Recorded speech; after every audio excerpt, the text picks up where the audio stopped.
everybody, and welcome to another edition of Math with Mr. Douglas. Today we're looking at the transformation topic of rotations. Yes, we're going to turn things upside down and get right to it. Here we go. So today we are spinning around and doing some rotations. Should be a good lesson, hopefully. Let's get right into it.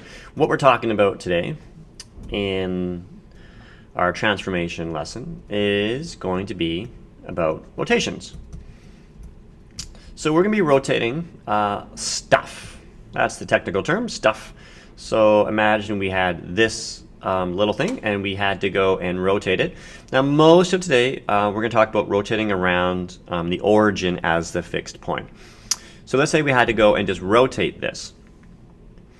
And let's say it ended up, let's just say it ended up over here. Okay, so it went like that. Let's give it some letters. Let's call this A and A prime. So it's going from this to that. And I want to know, and it's going about the origin. I just want to know, like, how did that happen? So if I went and drew a line, look how straight those lines are. This is basically what I want to know. It's going in this direction. So we need to talk about what direction, what kind of words we call that. So what do we call that direction? We'll talk about that in a second. And I also want to know how much of an angle, how much of the angle. So we have a couple of things going on that you need to know when you're talking about rotations. The first thing is what direction is it? And the second thing you need to know, of course, is how much of an angle. So those are the two things. So that's what we're going to be kind of looking at today. So if I want to go and rotate that around a fixed point. So this is our fixed point. And I said today mostly our fixed point will be the origin. Let's get right to it. So when we're talking about directions, we obviously have two types of directions. And the types of directions that we're going to be having is going to be clockwise, and counter clockwise. Now you will find there are these crazy people in the world that don't say counter, they will say anti. Oops. They say anti-clockwise. I like counterclockwise. So those are the directions. And obviously when we're talking about a circle, how many degrees do we have? We have 360 degrees. Which there was a student who asked me, like, why are circles 360? I thought that was a really good question. And it has to do with, I think, the Mayans and their fascination with 60s. And basically kind of counting, looking at the stars and the sun and the rotation. And of course we have 365 days, I guess in a quarter in the calendar. And thinking about is about 360 for a rotation. So that's apparently kind of where 360 kind of came from. So that was kind of interesting. Let's give you the down and dirty rules. So they're just straight up rules about how to go and do this. You're going to draw, if you're taking notes, a giant rectangle that has 3 columns and 4 rows. Try and make your rows more straight than mine, and that's a really slanted box, but that's okay. And I'm going to be writing things down in terms of R, which means rotate, and I'm going to put a number kind of in the lower right hand corner. So what this means when you see this notation, it means rotate, and it also means how many degrees, like that. And we're going to be looking at things in a couple of different ways. We're going to rotate either counter clockwise, or we're going to go clockwise. And I'm going to tell you what the rule is. So what happens to the x and y coordinates? So the first ones that we'll look at is going counterclockwise, rotating it 90 degrees. 90 degrees counterclockwise. We're also going to be looking at going 180 and 270. And this is all about the origin. Now a couple of things when you think about your little clock. So here's your clock. What's the clock's name in Beauty and the Beast? Is it Cogswell? That's Cogswell Clocks. Something with a C, isn't it? Okay. So if I go counterclockwise 90 degrees, and if I go clockwise 270, do I end up at the exact same place? I do. That is so cool. So if I rotate counterclockwise 90, I'm actually going clockwise 270. It's going to end up at the same spot. And obviously if I go 180, it doesn't matter which way I go, I'll end up at the same spot. And if I go counterclockwise 270, it's like going clockwise 90. So some things to kind of think about. So what happens to your x and y coordinates? That's what we really want to know.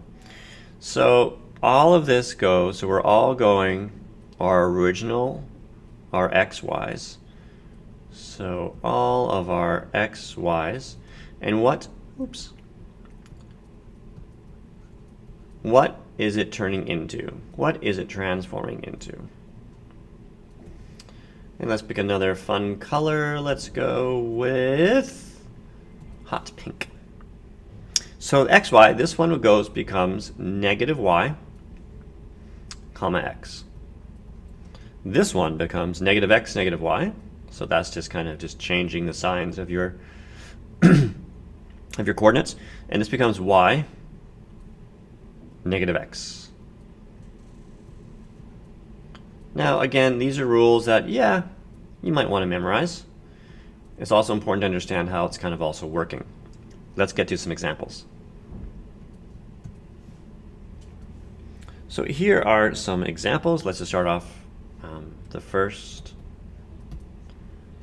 one, little example here. Let's say we had a point, and the point was at 1, 2. So let's just make a little 3x3 grid. And let's just say we had something at 1, 2, and we'll call it A. And so to say this is like 1, this is 1, comma 2. Remember, that's your x, and that's your y. And I want to rotate 90 degrees clockwise. So 90 degrees clockwise. And it's going to be about the origin.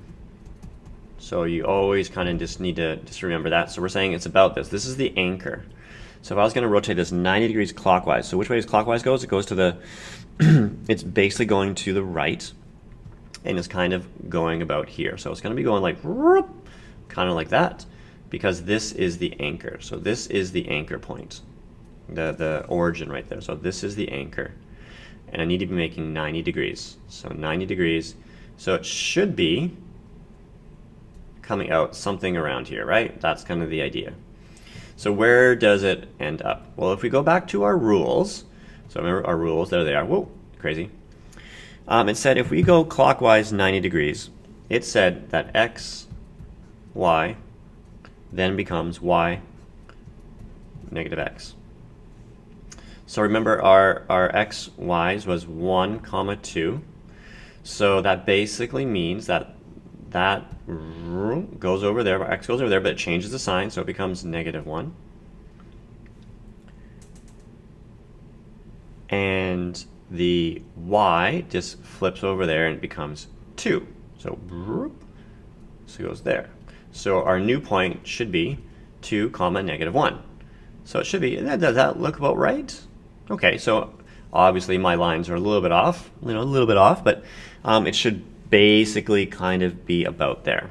So that's how we kind of go and apply those rules that you had and visually. Now what if I went and said, though, not rotate 90 degrees clockwise, but what if I said rotate it, let's go 270 counterclockwise. So I did this. It would end up at the same place. So I could have said rotate 270 counter. and it would have ended up at the same place. And that's really important to kind of visually understand.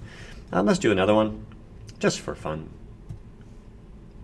I often wonder if all you math people out in the YouTube world, do you actually pause the video and see if you can actually go and solve things? I wonder if you guys do that. Let's go and make a 4x4 grid. 1, 2, 3, 4. 1, 2, 3, 4. 1, 2, 3, 4. And 1, 2, 3, 4. Okay. And we're going to make a cool triangle because triangles are awesome. And we're going to make it at, say, 2, 2, 4, 2, and then 3, 4. Like that. Okay, so set 2, 2, 4, 2, and then 3, 4. We'll connect the dots. Jing, jing, jing. There we go. And we're going to go and do a rotation. And we'll rotate it 180 degrees about the origin. So here's the origin. This is the anchor point, and we're going 180 degrees. So if we're going through here, let's just call, maybe I'll just call these A, B, and C. So we're going 180 degrees. So if you actually took like some of your math tools and you went and drew this, you kind of see what I'm doing here. Like that, and you had to rotate it 180 degrees. It should all be landing somewhere around here. Okay, so imagine you kind of went and put your protractor on there and you went and measured stuff. We can go and do that if we wanted to, but again, most kids, most students do like the rule, and the rule is for x and y, it basically becomes negative x, negative y. So all you're doing is changing the signs. Negative x and negative y. So what does that a prime look like? So what is a prime going to look like? So if it was 2, 2, this is nice and easy. It would be negative 2, negative 2. And if you were 4, 2, that'd be negative 4, negative 2. And of course, if you were 3, 4, then you'd be just negative 3, negative 4, like that. Let's just go and plot those ones. So if I did negative 2, negative 2, it should be about there. If I did negative 4, negative 2, it should be about here. And if I did negative 3 and then negative 4, it should be down there. So I should get something that will end up looking something like this. I think my lines are a little bit off there, but it should be more like that. That's kind of the idea there, if you're going to go and rotate that around 180 degrees around the origin. So using the rules is really important. But I wonder, what if you had to rotate just around a random point? I'm glad you asked. Now, I hummed and hawed if I was going to go and actually film me doing this. I'm just going to try and talk you through it. So, is there a formula? Absolutely. Am I going to teach it to you? I'm not. Because this is mostly done kind of with kind of compasses and protractors. That's actually kind of what you want to be doing. So around a random point, and let's just say we had a square, and I wanted to go and kind of find the center point of rotation and the angle of how much did it rotate by. So let's say it was there. So I say A, B, C, and D, and then it went to here. And I have no idea how it did that. So A prime, B prime, C prime, and D prime. It looks more like actually a translation. But anyways, let's just say rotate it. I want to find the center of rotation. What you do is you connect two vertices. Okay, you connect two of them. So maybe A and then D and D. Okay, that's what you do. That's the first thing that you do. So the first thing, let's write this down. First thing is connect vertices. And the second thing that you do is you find the perpendicular bisector. Perp bisector.